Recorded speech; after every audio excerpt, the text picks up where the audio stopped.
সম্রাটের পর্দায় আপনাদের প্রত্যেককে স্বাগত। এই মুহূর্তে আপনাদের সঙ্গে আমি রয়েছি শতাব্দী। আজ সকাল থেকে আমাদের নজর ছিল অভয়া কাণ্ডে যে রায় আজকে ঘোষণা করা হয়েছে, এবং এই মুহূর্তে জানিয়ে রাখছি যে সঞ্জয় রায় যে মূল অভিযুক্ত, তার এই মুহূর্তে যাবজ্জীবন কারাদণ্ড ঘোষণা করে দিয়েছে আদালত। কার্যত আরজিকর মামলায় সঞ্জয় রায়ের যাবজ্জীবন কারাদণ্ড ঘোষণা করে দিয়েছে। 146 দিন পর নিম্ন আদালতের শেষ হলো বিচার প্রক্রিয়া। যাবজ্জীবন কারাদণ্ড রায়ে খুশি নয় এই মুহূর্তে বাংলার একাধিক সংগঠন। এই মুহূর্তে যুক্ত হয়ে গেছে আমাদের প্রতিনিধি সুমন্ত ব্যানার্জি। সুমন্ত, কি বলবে? আজকে এই রায় ঘোষণা করে দিয়েছে আমৃত্যু যাবজ্জীবন কারাদণ্ড সঞ্জয় রায়ের। একদমই তাই। দেখো, এই দিনটার জন্যই আজকে গোটা বিশ্ব তাকিয়েছিল, এবং গত শনিবার দিন যখন দোষী সাব্যস্ত করা হয় একমাত্র অভিযুক্ত হিসেবে সঞ্জয় রায়কে, সেই দিনই কিন্তু একটা জিনিস একেবারে পরিষ্কার ছিল, হয় যাবজ্জীবন নয়তো ফাঁসি, দুটোর মধ্যে যে কোনো একটা কিছুই হয়তো হতে চলেছে আজকে। এবং সেই দিনটা অবশেষে এলো। তোমাকে জানিয়ে রাখবো যে আগে জাস্ট হয়তো 3 মিনিট আগে বিচারক, শিয়ালদা আদালতের বিচারক অনির্বাণ দাস 164 দিনের মাথায় দোষী সাজা ঘোষণা করলেন। গত শনিবারই এই সিভিক ভলান্টিয়ার সঞ্জয় রায়কে দোষী সাব্যস্ত করা হয়েছিল ভারতীয় ন্যায় সংহিতার 64, 66 এবং 103-এর এক ধারায়, এবং যেখানে তার জন্য ছিল ধর্ষণের জন্য মৃত্যু এবং খুনের ধারায় ছিল এই বিষয়টাকে দোষী সাব্যস্ত করা হয়েছিল। এবং তারপরে আজকে তাকে সাজা ঘোষণা করা হলো, তাকে কিন্তু যাবজ্জীবন কারাদণ্ড দেওয়া হয়েছে, অর্থাৎ জীবনের শেষ দিন পর্যন্ত তাকে কারাবাসেই থাকতে হবে, এমনটাই জানিয়ে দিয়েছেন বিচারক অনির্বাণ দাস। এবং তোমাকে জানিয়ে রাখবো, এই যখন বিচার মানে আজকে যখন তার সাজা ঘোষণা করা হলো, তার আগ মুহূর্ত পর্যন্ত তিনি কিন্তু বারবার, মানে সঞ্জয় কিন্তু বারবার কাঠগড়ায় দাঁড়িয়ে নিজেকে নির্দোষ বলে দাবি করে এসেছেন। গত শনিবারও আমরা যে ছবি দেখেছিলাম সেই ছবি কিন্তু আজও এসছে। এবং তোমাকে জানিয়ে রাখবো যে আজকে যখন শুনানি শুরু হয় তার 32 মিনিট পর আদালত পক্ষ ফাঁকা করে দিতে পারেন বিচারক অনির্বাণ দাস। দুপুর 2:45 নাগাদ সাজা ঘোষণা করা হবে বলে জানিয়েছিলেন তিনি, এবং সেই মতো আজ সাজা ঘোষণা করা হলো। গত 12ই আগস্ট নির্যাতিতার বাড়িতে গিয়েছিলেন মুখ্যমন্ত্রী, শোকস্তব্ধ পরিবারের সঙ্গে কথা বলেছিলেন, এবং গত 13ই আগস্ট সিবিআই তদন্তের নির্দেশ দিয়েছিল আদালত। মাথায় রাখতে হবে, তারপরেই কিন্তু এখনো পর্যন্ত মানে কলকাতা পুলিশ এই সঞ্জয় রায়কেই শুধুমাত্র গ্রেফতার করতে সক্ষম হয়েছিল। তারপরে সিবিআই তদন্তভার নেবার পরেও কাউকে কিন্তু নতুন করে গ্রেফতার করতে পারেনি। একাধিক তথ্য প্রমাণ ছিল সঞ্জয়ের বিরুদ্ধে, এবং সেই ভিত্তিতেই কিন্তু আজকে সঞ্জয় রায়কে যখন গত শনিবার দিন দোষী সাব্যস্ত করা হয়, তারপরে আজ তার সাজা ঘোষণা করা হলো। এবার তাকে আমৃত্যু কারাদণ্ড দেওয়া হয়েছে। অর্থাৎ এখন এরপরে সঞ্জয় বা তার আইনজীবীরা কি পদক্ষেপ নেবে সেটা কিন্তু এখনো জানা যাচ্ছে না। সরকারকে 10 লক্ষ টাকা ক্ষতিপূরণ দেওয়ার নির্দেশ দেওয়া হয়েছে, যদিও সেই অর্থ নিতে নারাজ নির্যাতিতার বাবা। মাথায় রাখতে হবে, যখন এই ঘটনা ঘটেছিল মুখ্যমন্ত্রী মমতা বন্দ্যোপাধ্যায় যখন নির্যাতিতার পরিবারের সঙ্গে দেখা করেছিলেন, তারপরেও কিন্তু এরা টাকার বিষয় উঠে এসেছিল, এবং সেই সময় মুখ্যমন্ত্রী জানিয়েছিলেন যে আমি চাইলেই আজকে আপনাদের ক্ষতিপূরণ দিতে পারি, কিন্তু সেই ক্ষতিপূরণ দিয়ে আপনাদের যে ক্ষতিটা হয়েছে সেটা কিন্তু পূর্ণ হবে না। সেই সময়ও কিন্তু এই বিষয়টা নিয়ে বহু চর্চা হয়েছিল, বহু বিতর্ক তৈরি হয়েছিল। আজ আদালতও কিন্তু সরকারকে 10 লাখ টাকা বা ক্ষতিপূরণ দেওয়ার নির্দেশ দিয়েছে, তবে সেই অর্থ নিতে নির্যাতিতার বাবা নারাজ বলেই জানিয়ে দিয়েছেন। এখনো পর্যন্ত শেষ আপডেট এটাই তোমার কাছে, আমাদের কাছে শতাব্দী। একেবারেই দুঃখিত সুমন্ত, তোমাকে ধন্যবাদ।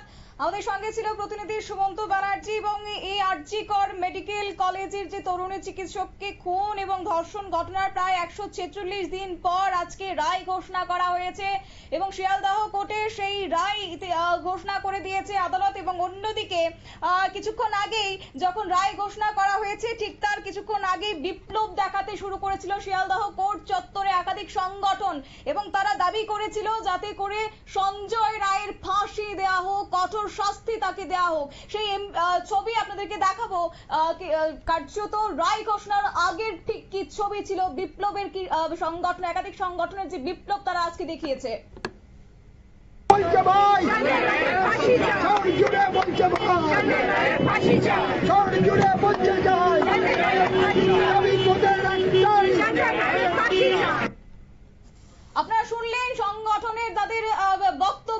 তাদের অভিযোগ এবং সেই সঙ্গে তাদের দাবি দেওয়া, তারা বলছেন যে সঞ্জয় রায়ের ফাঁসি চাই। অন্যদিকে বিরলের মধ্যে বিরলতম অপরাধ বলে কার্যত সঞ্জয় রায়ের সর্বোচ্চ শাস্তির আর্জি জানিয়েছিল সিবিআই। তবে এই মুহূর্তে জানিয়ে রাখবো যে অভয়ার বাবা তিনি ঠিক কি বলেছিলেন করার সময় আমাদেরও জানিয়ে দিয়েছে আজকে কি সাজা চান কাকু? কঠোর থেকে কঠোর শাস্তি, এবং যারা যারা জড়িত এই আমার মেয়ের হত্যার সঙ্গে তাদের সবারই কঠোর থেকে কঠোর শাস্তি। আপনারা কি মনে করছেন বিচারের প্রথম ধাপ এটা শুরু হলো সবে? এটা আমরা প্রথম দিন থেকে বলছি, বিচারের প্রথম ধাপে আমরা পা দিয়েছি এবং জজ সাহেব এমন একটা প্ল্যাটফর্ম আমাদের তৈরি করে দিয়েছেন, ভবিষ্যতে দ্বিতীয় ধাপে আমরা উঠতে পারি এবং সর্বোচ্চ জায়গায় যেতে পারি সেই ব্যবস্থা উনি করে দেবেন। সেই ইঙ্গিত বিচারক দিয়েছেন শনিবার দিন। কিছু কথা হয়েছে শনিবার দিন তো কথা হয়েছে, আমরা তো বললাম ওনাকে ধন্যবাদ জানাতে বাধ্য হয়েছি, উনি যা করেছেন ওনার উপর আস্থা রেখেছিলাম, উনি তার আস্থার সম্পূর্ণ মর্যাদা দিয়েছেন। আদালতে যাচ্ছি, আমরা রায়ের কপি পাবো এবং ভবিষ্যতে লড়াইতে আরো জোরদার করতে পারবো সেই আশা নিয়ে যাচ্ছি।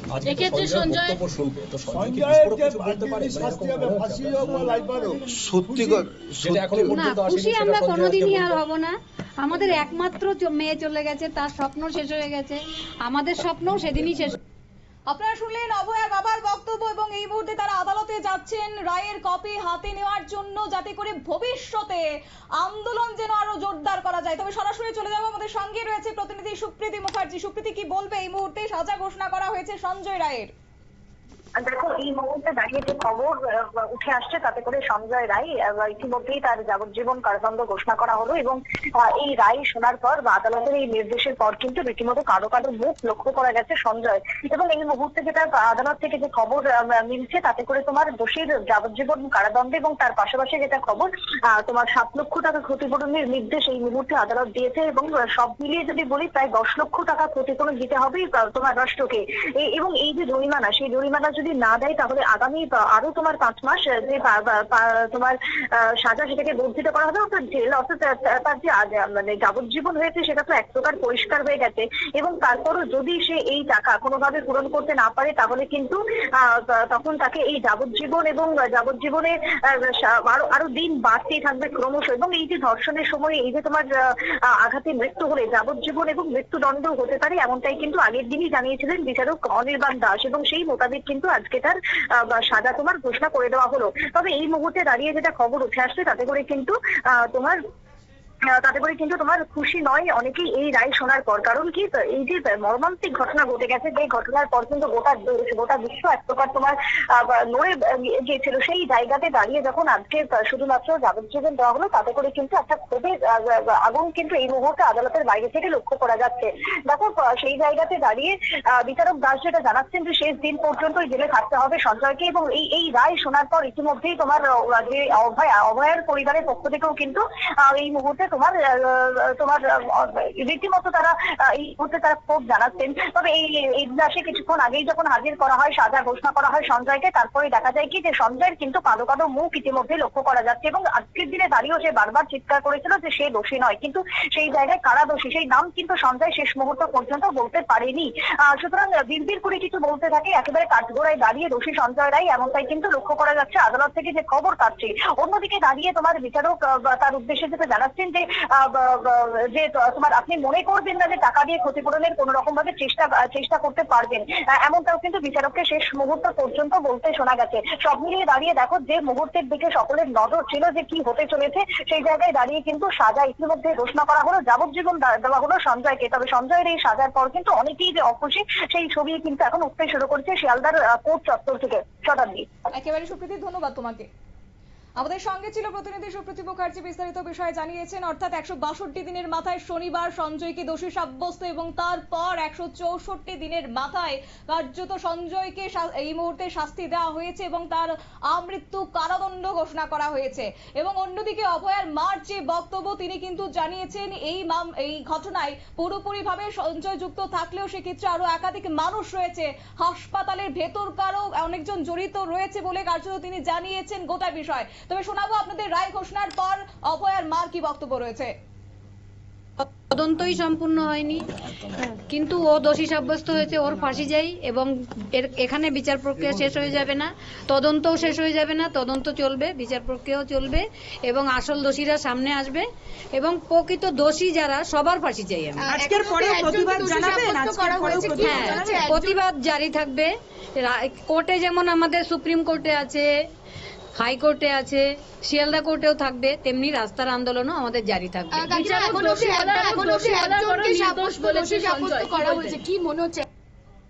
আপনারা শুনলেন অভয়ার মার বক্তব্য। তদন্ত এখনো শেষ হয়নি এবং তারা সেই আন্দোলনও জারি রাখবেন আগামী দিনে, যেখানে কার্যত একদিকে চলবে সুপ্রিম কোর্ট, হাইকোর্ট, শিয়ালদাতে তাদের মতো করে তদন্ত, অন্যদিকে রাস্তায় নেমে আন্দোলনে নামবে অভয়ার মা, এমনটাই তিনি আজকে জানিয়েছেন। বিচার প্রক্রিয়া শেষে আবার সেক্ষেত্রে আমৃত্যু যে কারাজীবন তাকে দেওয়া হয়েছে সঞ্জয় রায়কে, সেই নিয়ে কিন্তু কার্যত কোনোভাবেই খুশি হয়নি অভয়ার পরিবার, এমনটাই আজকে এই রায়ের পর তাদের বক্তব্যের মাধ্যমে উঠে এসেছে। এবং অন্যদিকে অভয়ার বাবা তিনি কিন্তু জানিয়েছেন যে তিনি এই মুহূর্তে আদালতে যাচ্ছেন, রায়ের কপি ওনার হাতে নেবেন এবং তারপরে তারা তাদের মতো করে আরো একবার আন্দোলনে নামবেন, রাস্তায় নেমে আন্দোলন তাদের জারি রাখবে, সেই কথায় কার্যত অভয়ার বাবার পক্ষ থেকে জানানো হয়েছে। এবং আরো একবার জানিয়ে রাখছি যে আরজিকর মেডিকেল চিকিৎসককে সেই ধর্ষণ এবং খুনের ঘটনায় এই মুহূর্তে কার্যত রায় ঘোষণা সঞ্জয় রায়। যাব বিস্তারিত, আমাদের সঙ্গে রয়েছে এক্সিকিউটিভ এডিটর নীল বণিক। নীল, কি বলবে? দেখো, আরজিকর কাণ্ডে আজকে 164 দিনের মাথায় দোষী সাব্যস্ত হলেন কলকাতা পুলিশের সাসপেন্ড হওয়া অভিযোগ, মানে এই মামলার একসময়ের মূল অভিযুক্ত আর আজকে সাজাপ্রাপ্ত সিভিক ভলেন্টিয়ার সঞ্জয় রায়। আমৃত্যু কারাবাসের নির্দেশ দিলেন শিয়ালদহ আদালতের বিচারক অনির্বাণ দাস। শনিবার সঞ্জয় রায়কে দোষী সাব্যস্ত করেছিলেন বিচারক। ভারতীয় ন্যায় সংহিতার 64 ধর্ষণ, 66 ধর্ষণের জন্য মৃত্যু, 103(1) খুন এই ধারায় দোষী সাব্যস্ত করা হয়েছিল তাকে। এবং সেই সঙ্গে এই সঞ্জয় রায় কিন্তু আজকে সাধারণ মানুষের একটা প্রত্যাশা ছিল যে তাকে আজকে হয়তো যে বিচারক, সিবিআই কোর্টের যে বিচারক, সেই বিচারক তিনি ফাঁসির সাজা দেবেন, কিন্তু তাকে ফাঁসির সাজা শেষ পর্যন্ত দিল না বিচারক। দেখো, এটা একটা আদালত বিচার প্রক্রিয়া, সেটা আদালতের যিনি বিচারক, তিনি এই মামলায়, এই হাই প্রোফাইল মামলায় রায় দিয়েছেন, তার উপরই এটা হচ্ছে দায়িত্ব তিনি কি সাজা দেবেন। অবশ্যই তাকে তিনি দোষ প্রমাণিত হয়েছে, কিন্তু দোষ প্রমাণিত হওয়ার পর তাকে আমৃত্যু কারাবাস দিল শিয়ালদহের যে সিবিআই কোর্টের বিশেষ আইনজীবী তিনি। এবং সেই সঙ্গে কিন্তু আজকে এই মামলাতে কিন্তু হাই প্রোফাইল মামলা, সবাই মানে মনে করেছিল এই মামলায় অবশ্যই সবাই মৃত্যুদণ্ড আশা করেছিল, ফাঁসি আশা করেছিল। রাজ্যের মুখ্যমন্ত্রী মমতা বন্দ্যোপাধ্যায় তিনি সকালবেলা আজকে ফাঁসির কথা তিনি বলেছিলেন।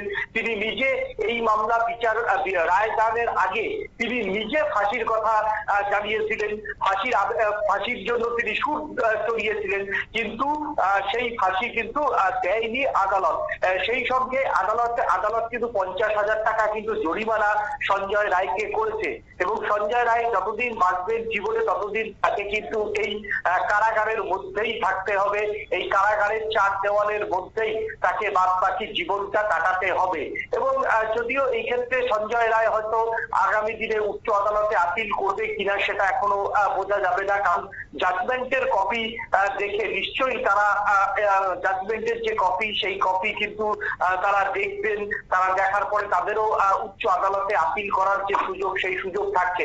তবে নির্ভয়ার বাবা মা কিন্তু পরিষ্কার জানিয়ে দিয়েছেন যে তারা জাজমেন্টের কপি দেখে আগামী দিনে কলকাতা হাইকোর্টের উচ্চ আদালতের দ্বারস্থ হবে, উচ্চ আদালতে এও তারা ফাঁসির আবেদন জানাবে। এবং সেই সঙ্গে অভিযুক্ত সঞ্জয় রায় নয়, সঞ্জয় রায়ের সঙ্গে আরো যারা অপরাধীরা রয়েছেন তাদের একে একে শাস্তির আবেদন জানাবেন, সেটা কিন্তু তারা জানিয়েছেন।